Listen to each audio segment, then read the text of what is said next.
UPSC 2023 की प्रारंभिक परीक्षा के पेपर 1 में पॉलिटी सेक्शन से लगभग 14 क्वेश्चन आए थे। आज हम इस वीडियो के माध्यम से सभी 14 प्रश्नों को सॉल्व करेंगे। ये जो पहला प्रश्न है, ये प्रश्न आउट ऑफ द सिलेबस है, क्योंकि हम ऐसे होमगार्ड और ऐसे कुछ स्पेसिफिक छोटी-छोटी फोर्सों के बारे में इतना डीप स्टडी नहीं करते। ऐसे प्रश्नों में अगर आपको क्लियर कट इन्फॉर्मेशन ना हो, तो ऐसे प्रश्नों को छोड़ देना बेहतर विकल्प हो सकता है। जैसे देखते हैं यह प्रश्न, इसमें पूछा गया है कि होमगार्ड के संदर्भ में निम्नलिखित कथनों पर विचार करें। पहला स्टेटमेंट है कि होमगार्ड्स का गठन केंद्र सरकार के होमगार्ड अधिनियम और नियमों के तहत किया जाता है। लेकिन ये स्टेटमेंट गलत होगा, क्योंकि होमगार्ड एक वॉलेंट्री फोर्स है, अर्थात स्वयंसेवी बल है, जिसका गठन 1946 में सांप्रदायिक दंगे तथा शांति स्थापना के उद्देश्य से किया गया था। और इसके लिए कोई विशेष अधिनियम, जैसे इसमें लिखा हुआ है होमगार्ड्स अधिनियम, ऐसा कोई अधिनियम नहीं बनाया गया था, इसलिए ये स्टेटमेंट गलत है। 1962 में भारत चीन युद्ध होने के कारण केंद्र सरकार द्वारा राज्यों को अपने स्वयंसेवी बलों को होमगार्ड में मिलाने के लिए एक सुझाव प्रस्तुत किया गया और इसी सुझाव के आधार पर सभी राज्यों और केंद्र शासित प्रदेशों ने अपने स्वयंसेवकों को होमगार्ड में मिला दिया और उससे गठन हुआ होमगार्ड्स का। अब दूसरा स्टेटमेंट पढ़ते हैं। होमगार्ड्स की भूमिका आंतरिक सुरक्षा, इंटरनल सिक्योरिटी बनाए रखने में पुलिस के एक सहायक बल के रूप में सेवा करना है।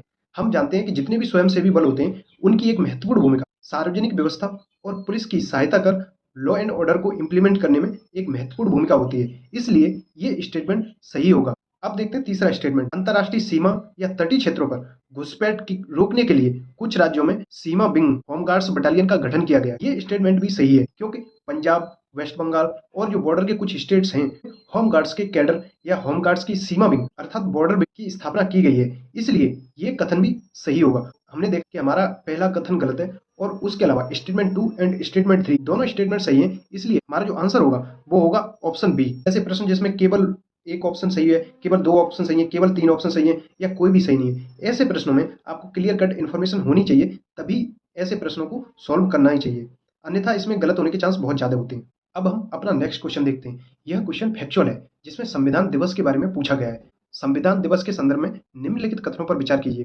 स्टेटमेंट 1 है, उसमें संविधान दिवस प्रत्येक वर्ष 26 नवंबर को नागरिकों के बीच संवैधानिक मूल्य को बढ़ावा देने के लिए मनाया जाता है। अब यहाँ पे सिर्फ प्रॉब्लम जो है वो है 26 नवंबर। इसमें अपने कॉमन सेंस का उपयोग करेंगे। संविधान की जो प्रस्तावना है उसमें 26 नवंबर 1949 को भारतीय संविधान को अपनाया हुआ बताया गया, इसलिए यह अधिक संभावना है कि 26 नवंबर को ही संविधान दिवस मनाया जाता हो। उसके आगे वाला जो पार्ट है कि नागरिकों के बीच संवैधानिक मूल्यों को बढ़ावा देना, यह तो स्वाभाविक है कि संवैधानिक मूल्यों को बढ़ावा ही दिया जाएगा, इसलिए स्टेटमेंट 1 सही है। अब हम स्टेटमेंट 2 को पढ़ते हैं। स्टेटमेंट 2 कहता है कि 26 नवंबर 1949 को भारत की संविधान सभा भारत के संविधान का मसौदा तैयार करने के लिए डॉक्टर बी.आर. अम्बेडकर की अध्यक्षता में एक मसौदा समिति अर्थात ड्राफ्ट कमेटी का गठन किया गया था।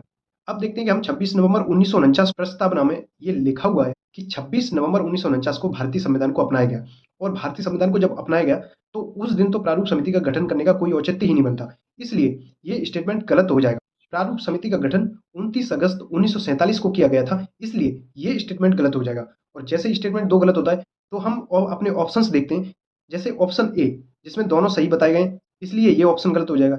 ऑप्शन बी, इसमें भी दोनों सही बताए गए, इसलिए ये भी गलत हो जाएगा। अब देखते हैं ऑप्शन सी। ऑप्शन सी में स्टेटमेंट 1 सही है, लेकिन स्टेटमेंट 2 गलत है, इसलिए हमारा यही जो ऑप्शन होगा वही हमारा आंसर होगा। स्टेटमेंट डी कथन एक गलत है, तो ये वैसे ही गलत हो जाएगा। नेक्स्ट क्वेश्चन देखते हैं। कुछ प्रश्न स्ट्रेट फॉरवर्ड होते हैं, जिनका आंसर बहुत आसान होता है। देखते हैं ये प्रश्न।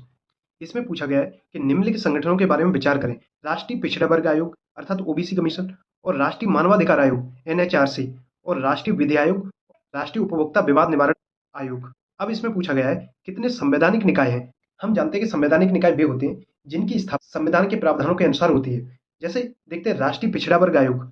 राष्ट्रीय पिछड़ा वर्ग आयोग 2018 से पहले संवैधानिक संस्था नहीं थी, लेकिन 2018 के बाद 102वें संविधान संशोधन अधिनियम द्वारा इसे संवैधानिक दर्जा प्रदान किया गया, तब से यह एक संवैधानिक संस्था है। इसलिए जो पहला स्टेटमेंट होगा राष्ट्रीय पिछड़ा वर्ग आयोग, वो सही होगा, अर्थात वो संवैधानिक संस्था होगी। अब देखते हैं दूसरा एनएचआरसी। तो हम जानते हैं कि राष्ट्रीय मानवाधिकार आयोग की स्थापना एनएचआरसी एक्ट राष्ट्रीय मानवाधिकार आयोग अधिनियम के द्वारा की गई थी, इसलिए ये एक विधिक आयोग होगा, न कि संवैधानिक संस्था।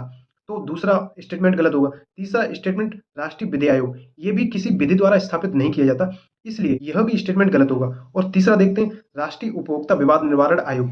इसकी स्थापना राष्ट्रीय उपभोक्ता संरक्षण अधिनियम 1988 द्वारा की गई थी, इसलिए यह एक विधिक संस्था है, न कि संवैधानिक संस्था। और इसी कारण से स्टेटमेंट भी हमारा गलत हो। अब हमने देखा कि स्टेटमेंट 2, 3 एंड 4 गलत है, इसलिए हमारे पास केवल एक स्टेटमेंट बचता है, स्टेटमेंट 1 जो सही है। इसलिए हमारा जो ऑप्शन होगा वो होगा केवल एक सही है, अर्थात विकल्प 1 हमारा आंसर होगा। अगला प्रश्न राष्ट्रपति पद से संबंधित है। देखते हैं इस प्रश्न को। जैसे इसमें लिखा हुआ है, निम्नलिखित कथनों पर विचार करें।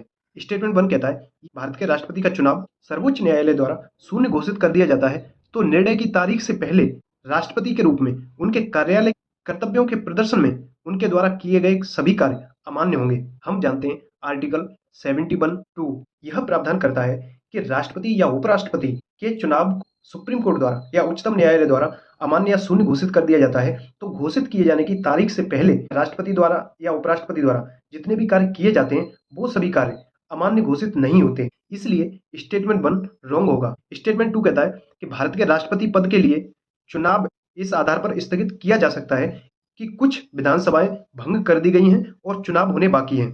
लेकिन यह स्टेटमेंट भी गलत होगा। हम जानते हैं कि आर्टिकल 71(4) में यह प्रावधान किया गया है कि राष्ट्रपति का चुनाव निर्वाचन मंडल के सदस्यों के बीच किसी भी कारण से कोई भी अगर रिक्तियां होती हैं या अनुपस्थिति होती है, उस आधार पर चुनाव को स्थगित नहीं किया जाएगा। इसलिए यह स्टेटमेंट भी गलत होगा। अब देखते हैं स्टेटमेंट 3, जिसमें कहा गया है कि जब भारत के राष्ट्रपति को एक विधेयक प्रस्तुत किया जाता है तो संविधान समय सीमा निर्धारित करता है जिसके भीतर उन्हें अपनी सहमति घोषित करनी होती है। लेकिन हम जानते हैं कि भारतीय संविधान में राष्ट्रपति को किसी भी बिल पर अपनी सहमति घोषित करने के लिए कोई निर्धारित समय सीमा नहीं है। इसलिए ये स्टेटमेंट भी गलत होगा। और हमने देखा कि स्टेटमेंट 1, 2 और स्टेटमेंट 3 तीनों स्टेटमेंट गलत होने के कारण हमारा जो ऑप्शन होगा वो होगा ऑप्शन डी, इनमें से कोई नहीं। नेक्स्ट क्वेश्चन धन विधेयक से संबंधित है, अर्थात मनी बिल से संबंधित है। और हम जानते हैं मनी बिल का प्रावधान आर्टिकल 110 अर्थात 110 में किया गया है। क्वेश्चन में पूछा गया है कि भारतीय संसद में वित्त विधेयक और धन विधेयक के संदर्भ में निम्नलिखित कथनों पर विचार कीजिए। यह बात हम जानते हैं कि जितने भी धन विधेयक होते हैं वो सभी वित्त विधेयक के अंतर्गत आते हैं, लेकिन सभी वित्त विधेयक धन विधेयक नहीं होते, लेकिन सभी धन विधेयक वित्त विधेयक होते हैं। देखते हैं स्टेटमेंट 1, जब लोकसभा वित्त विधेयक को राज्यसभा में भेजती है तो वह विधेयक में संशोधन या उसे अस्वीकार कर सकती है। हम जानते हैं कि धन विधेयक के संदर्भ में राज्यसभा की जो शक्तियां होती हैं वो बहुत ही लिमिटेड होती हैं। वो लोकसभा द्वारा पारित किसी भी धन विधेयक को संशोधित या अस्वीकृत नहीं कर सकते। इसलिए हमारा जो स्टेटमेंट 1 होगा वो हमारा रॉन्ग होगा। अब देखते हैं स्टेटमेंट 2 कि जब लोकसभा धन विधेयक को राज्यसभा में भेजती है तो वह धन विधेयक में संशोधन या उसे अस्वीकार नहीं कर सकता है, केवल सिफारिशें कर सकते हैं। यह स्टेटमेंट सही है क्योंकि राज्यसभा केवल सिफारिश कर सकती है, धन विधेयक को अस्वीकृत या उसमें संशोधन नहीं कर सकती। इसलिए ये स्टेटमेंट सही है। वैसे भी अगर हम स्टेटमेंट 1 और स्टेटमेंट 2 देखें तो एक दूसरे के अपोजिट लिखे हुए हैं, इसलिए इनमें से केवल एक ही ऑप्शन सही हो सकता है। और ऐसे प्रश्नों में जहां विकल्प केवल 1, केवल 2, केवल 3 दिया हो तो ऐसे स्टेटमेंट सहायता प्रदान करते हैं। जैसे इसमें से केवल एक सही होगा तो हमें पता चल गया कि केवल एक सही होना है इसमें। अब पढ़ते हैं स्टेटमेंट 3।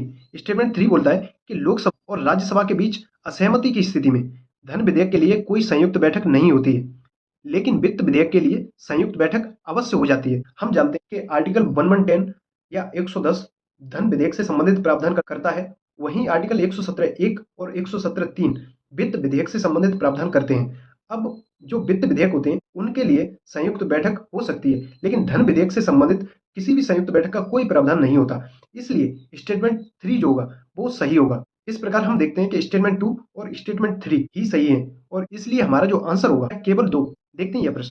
इसमें पूछा गया है कि निम्नलिखित कथनों में से कौन सा देश के संविधान के मुख्य उद्देश्यों को सर्वोत्तम रूप में दर्शाता है। जैसे स्टेटमेंट 1 कहता है यह आवश्यक कानूनों के निर्माण के उद्देश्य को निर्धारित करता है। अब देखते हैं स्टेटमेंट 2, यह राजनीतिक कार्यालयों और एक सरकार के निर्माण को सक्षम बनाता है। अब देखते हैं तीसरा, यह सरकार की शक्तियों को परिभाषित और सीमित करता है। अब देखते हैं ऑप्शन डी, यह सामाजिक न्याय, सामाजिक समानता और सामाजिक सुरक्षा सुनिश्चित करता है। अब हमने देखा कि चारों ऑप्शन ही सही है। इनमें से सबसे बेस्ट ऑप्शन कौन सा होगा? तो हम जानते हैं कि संवैधानिक सरकार के रूप में एक कॉन्सेप्ट होता है जिसमें यह बताया जाता है कि संविधान द्वारा सरकार की शक्ति और कर्तव्यों को निर्धारित किया जाता है, अर्थात संविधान सरकार की शक्तियों को सीमित करती है और इसीलिए इसका जो सबसे बेस्ट ऑप्शन होगा वो होगा ऑप्शन डी, यह सरकार की शक्तियों को परिभाषित करता है और सीमित करता है। हम जानते हैं कि कार्यपालिका और विधायिका और न्यायपालिका से संबंधित जितने भी प्रोविजन है वो इसी ऑप्शन को दर्शाते हैं और इसी के साथ फंडामेंटल राइट और डीपीएसपी भी इसी ऑप्शन की पुष्टि करते हैं। इसलिए सबसे बेस्ट जो ऑप्शन होगा वो होगा ऑप्शन सी और यही हमारा आंसर होगा। अब देखते हैं नेक्स्ट क्वेश्चन।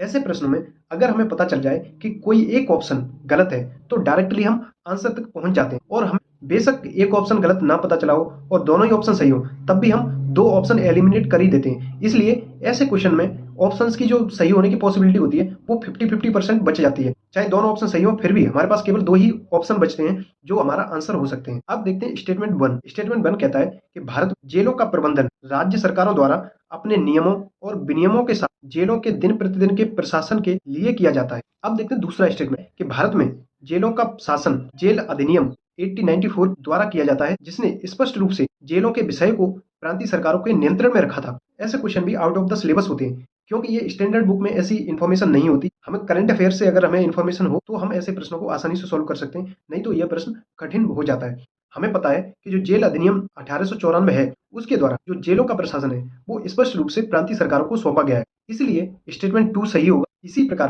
पहला स्टेटमेंट भी सही होगा, क्योंकि भारत में जो जेलों का प्रशासन होता है वो राज्यों द्वारा किया जाता है और उनके अपने नियम और विनियम होते हैं। इसलिए स्टेटमेंट 1 सही है और स्टेटमेंट 2 भी सही है। हमारे पास ऐसे ऑप्शन है दो, ऑप्शन ए और ऑप्शन बी, जिसमें दोनों कथन सही हैं। लेकिन ऑप्शन ए कहता है कि कथन 2 कथन 1 की सही व्याख्या करता है। हमने देखा कि ये जेल अधिनियम जो है यही पावर देता है राज्यों को, जिससे वो अपने जेल प्रशासन को नियंत्रित करते हैं। इसलिए स्टेटमेंट 2 स्टेटमेंट 1 की एक्सप्लेनेशन करता है, और इसी कारण से हमारा जो आंसर होगा वो होगा ऑप्शन ए।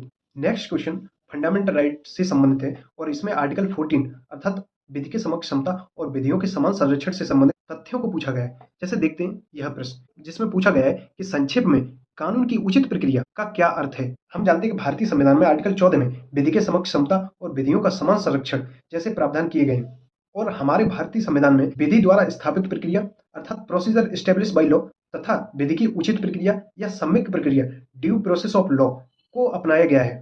अब यहाँ पे पूछा गया है ड्यू प्रोसेस ऑफ लॉ अर्थात कानून की उचित प्रक्रिया। हम जानते हैं कि विधि द्वारा स्थापित प्रक्रिया से अधिक विस्तृत आयाम होता है ड्यू प्रोसेस ऑफ लॉ का।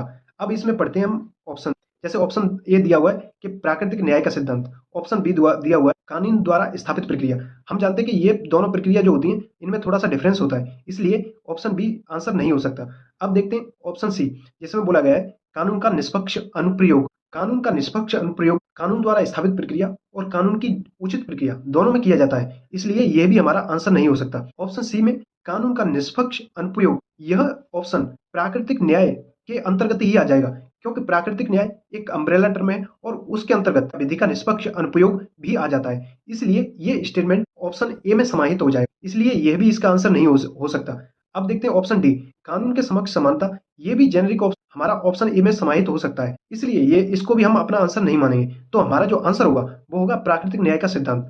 ऐसे प्रश्नों में हमें याद रखना चाहिए कि हम ऐसे ऑप्शन को अपनाते हैं जो अम्ब्रेला टर्म हो, अर्थात जिसके अंतर्गत अन्य ऑप्शन भी समाहित हो जाते हो। अम्ब्रेला टर्म को ही अपना आंसर मानेंगे, इसलिए हमारा जो आंसर होगा वो होगा ऑप्शन ए।